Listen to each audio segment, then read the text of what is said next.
Hi, this is Julieta Yang Arfiano. Welcome to my video.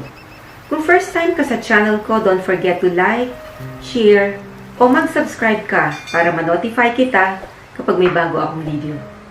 Ito yung continuation ng part 2 about cost, concepts, and classification. Diniscuss ko sa part 2 ang tungkol sa cost classified as to variability. Click mo lang sa taas o sa link sa baba ng video ito para mapanood mo yung part 2. Sa video ito, ang pag-uusapan natin ay ang sumusunod. First, common costs versus joint costs. Second, capital expenditures versus revenue expenditure. Third, direct versus indirect departmental charges. Fourth, costs for planning and analytical processes. Fifth, controllable and non-controllable cost. Common costs versus joint cost. Common costs, ito ang cost ng facilities or services employed in two or more accounting periods. Operations, commodities or services. Katulad ng indirect costs, these costs are subject to allocations. Joint cost, ito ang cost ng materials, labor, at overhead incurred in the manufacture of two or more products at the same time. Ang pangunahing difficulty inherent by the joint costs is that they are invisible at they are not specifically identifiable with any of the products being simultaneously produced. Ang cost na ito ay subject din for allocations. Capital expenditure versus revenue expenditure. Ito ay expenditure na inilaan upang makinabang ng higit sa isang panahon ng accounting at naitala bilang asset.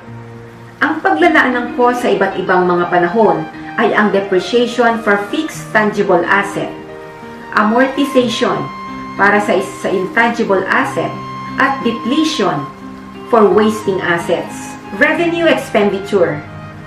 Ang expenditure na ang makikinabang ay ang kasalukuyang panahon lamang at naitala bilang isang expenditure. Direct versus indirect departmental charges. Direct departmental charges. Ito ay costs that are immediately charged sa particular na manufacturing department or departments that incurred the cost, since ang cost ay maaaring conveniently identified or associated with the department or departments na nagbe-benefit sa sinasabing cost. Indirect departmental charges. Ito ang cost na originally charged sa ilang ibang manufacturing department or departments or accounts, ngunit later ay inilalaan o ililipat sa ibang department or departments na hindi direktang nakikinabang sa nasabing cost. Cost for planning control and analytical processes. Standard cost. Ito ay predetermined cost para sa direct materials, direct labor, at factory overhead. Ito ay matatag sa paggamit ng impormasyon na naipon sa nakaraang karanasan at data secured from search studies. In essence, ang standard cost ay ang budget para sa production ng isang unit of product or service. Ito ang cost na napili ng managerial accountant na magsisilbing benchmark sa budgetary control system. Opportunity cost. Ito ay isang benepisyo na ibinibigay kapag ang isang alternative ay napili kaysa sa iba pa. Subalit ang opportunity cost ay dapat isaalang-alang kapag sinusuri ang alternative para sa decision making.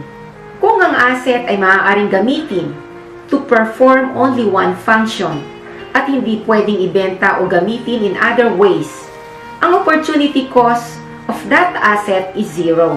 Halimbawa, si Michelle ay may part-time job na binabayaran siya ng 1,000 pesos per week. Gusto niyang gugulin ang linggo niya kila Bracy during summer vacation from school, ngunit wala siyang available na oras para magbakasyon. Kung kukunin niya ang trip anyway, ang 1,000 pesos in lost wages will be an opportunity cost of doing so. Isa pang halimbawa, si Marco ay nagtatrabaho sa isang kumpanya na binabayaran siya ng salary na 20,000 pesos a month. Iniisip niyang iwanan ng kumpanya at mag-aral muli since kapag bumalik siya sa school ay kinakailangan niyang i-give up ang 240,000 salaries. The foregone salary would be an opportunity cost of seeking further education. Differential cost. Ito ay cost that is present under one alternative to another alternative. Ang increase sa cost ng isang alternative to another ay kilala sa tawag na incremental cost, while yung decrease in a cost ay kilala sa tawag na decremental cost. Ang differential cost ay isang broader term na sumasaklaw kapareho sa cost increase or incremental cost at cost decrease or decremental cost between alternatives. Ang cost accountant's differential cost concept is basically the same as the economy's marginal cost concept. Sa pagsasalita ng mga pagbabago sa cost at revenue, ang economies ay gumagamit ng mga term na marginal cost at marginal revenue. Ang revenue na maaaring makuha sa pagbebenta ng isa pang unit ng produkto ay tinatawag na marginal revenue, at ang cost na involved sa paggawa ng isa pang unit ng produkto ay tinatawag na marginal cost. Ang differential cost ay either fixed or variable. To illustrate, assume na ang Avon Corporation ay nag-iisip tungkol sa pagpapalit ng marketing method from distribution through retailers to distribution to direct sale. Ang present cost at revenue are compared to projected cost and revenue as follows.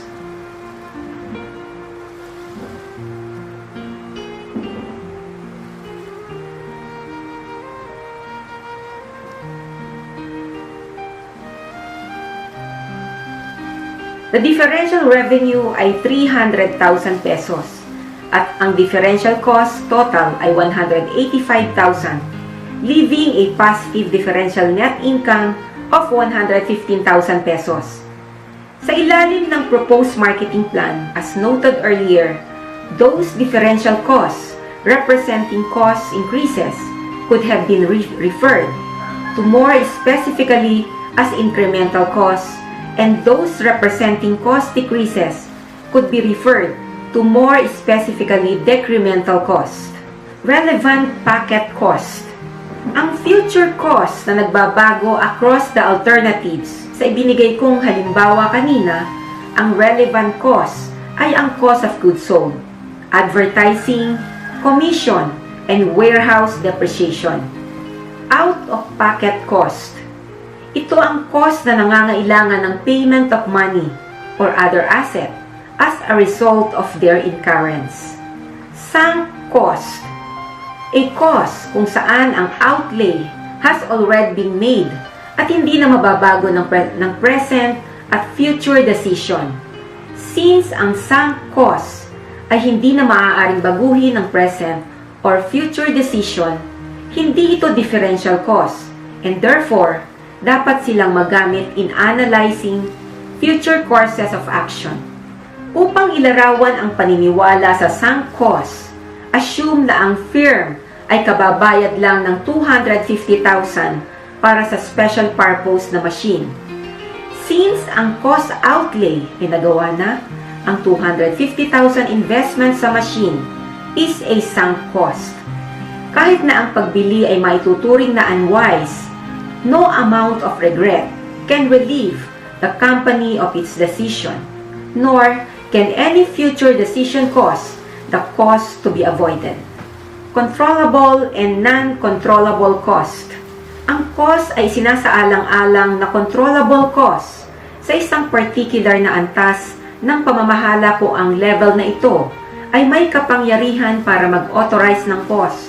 Halimbawa, ang entertainment expense ay masasabing controllable ng sales manager kung siya ay may kapangyarihang mag-authorize ng amount at type ng entertainment para sa customer. Sa kabilang banda, ang depreciation of warehouse facilities would not be controllable by the sales manager since he or she would have no power to authorize warehouse construction. Sa ilang sitwasyon, mayroong time dimension ang controllability. Ang cost na controllable over the long run may not be controllable over the short run.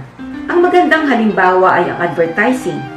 Once na ang advertising program ay naiset na at napirmahan na ang kontrata, ang management ay wala ng kapangyarihan na baguhin ang amount of spending, ngunit ang kontrata ay matatapos. Advertising costs can be renegotiated and thus management can exercise control over the long run.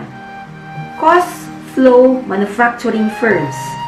Cost incurrence expense category. Direct materials, direct labor, factory overhead. Selling and administrative operating expenses. Ang work in process ay binubuo ng goods that are started but not completed. Finished goods ay ang goods na nakumpleto na at handa ng ibenta. Cost flow merchandising firm. Cost incurrence expense category. Finished goods, cost of goods sold. Selling and administrative operating expenses. Cost flow service firm. Cost occurrence expense category. Direct materials, direct labor, cost of services, factory overhead. Selling and administrative operating expense. Ang mahalagang layunin ng organisasyon ay para i-transform ang inputs into outputs. Ang activity ng merchandising, manufacturing, at service organizations ay ipinakita sa mga nauna kong i-discuss.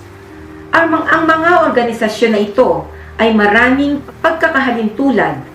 Ang lahat ay nangangailangan ng labor at capital as inputs and all transform them into a product or service for the market. This organization also differs from one another in many respects.